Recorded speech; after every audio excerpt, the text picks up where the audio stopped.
नगरिकन षड्यन्त्र भइरहेको बेला राष्ट्रिय प्रजातन्त्र पार्टीले यसको अनरसिप लिन्छ। हाम्रो यो देशका नयाँ पुस्ताले गरेको विद्रोहलाई हामी आत्मसात गर्छौं।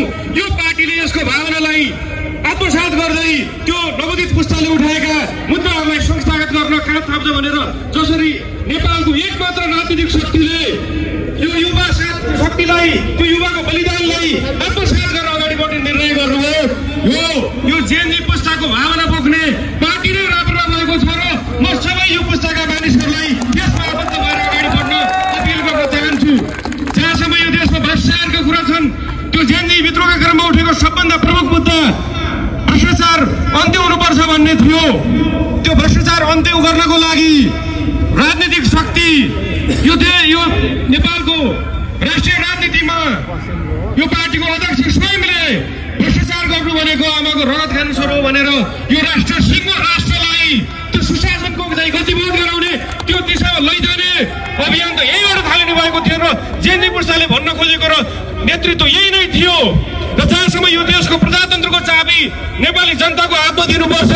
हाम्रो प्रधानमन्त्री हामीले प्रत्यक्ष तपाईँले कुनै कोठाभित्र अब प्रधानमन्त्री चुन्ने प्रणाली हट्नुपर्छ। प्रत्येक नेपाली जनताले आफ्नो प्रधानमन्त्री चुन्ने अधिकारको सुनिश्चित संविधानमा गर्नुपर्छ भनेर हाम्रो पुस्ता लडेको थियो। त्यसलाई यही पार्टीले प्रमुखताका साथ अगाडि मुद्दा उठाइरहेको छ। र यो देशमा जुन प्रकारले असन्तुष्टि पैदा भएको छ, जुन असन्तुष्ट पक्ष छ, यो देशमा राज संस्थाको अन्त्य गरेर यो देशले पाए चाहिँ के भन्ने यो 2 दशकसम्म नेपाली जनताको बीचमा कौतूहलता छ। शान्तिपूर्वक नेपाली जनतालाई नमरुन, यो राष्ट्रमा चाहिँ थप जनजनको क्षति नहोस् भनेर शान्तिपूर्वक दरबार यही नजिकैबाट नारायणीबाट आफै गाडी चलाएर हिँडेको राजाको महत्व आज देशले गर्दैछ।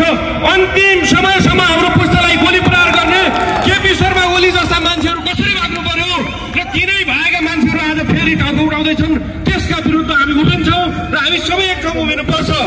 म भन्न चाहन्छु आज जसरी सुशीला उपस्थिति हो, यो उपस्थिति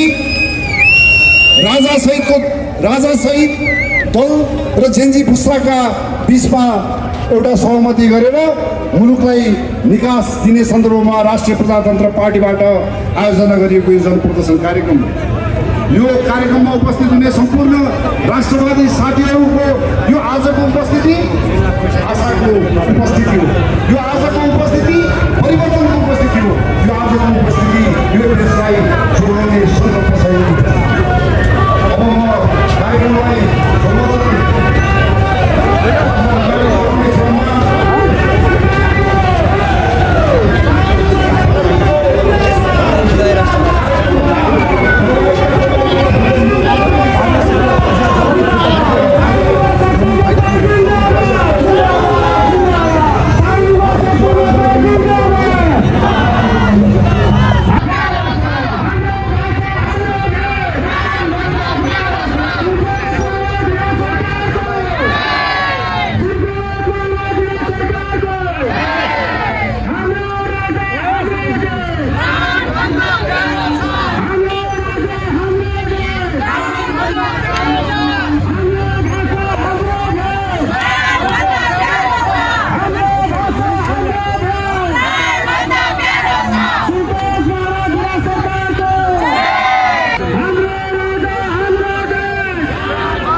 राजा देशलाई किन आवश्यकता सम्पत्तिको बारेमा एक शब्द बोल्न सक्नु भएन। तपाईहरु कुन मुख लिएर परिवर्तनको आवाज उठाउँदै हुनुहुन्छ? कुन मुख लिएर तपाईहरु अब निर्वाचनमा होमिने प्रयास गर्दै हुनुहुन्छ? आफ्नो पार्टीको भ्रष्टाचार छोप्ने नेताले अरूमाथि नैतिकताको प्रश्न गर्न सक्ने तपाईहरुको नैतिकताले दिँदैन। त्यही भएर यो नाटक बन्द गर्नुस्। भदौ 23 गते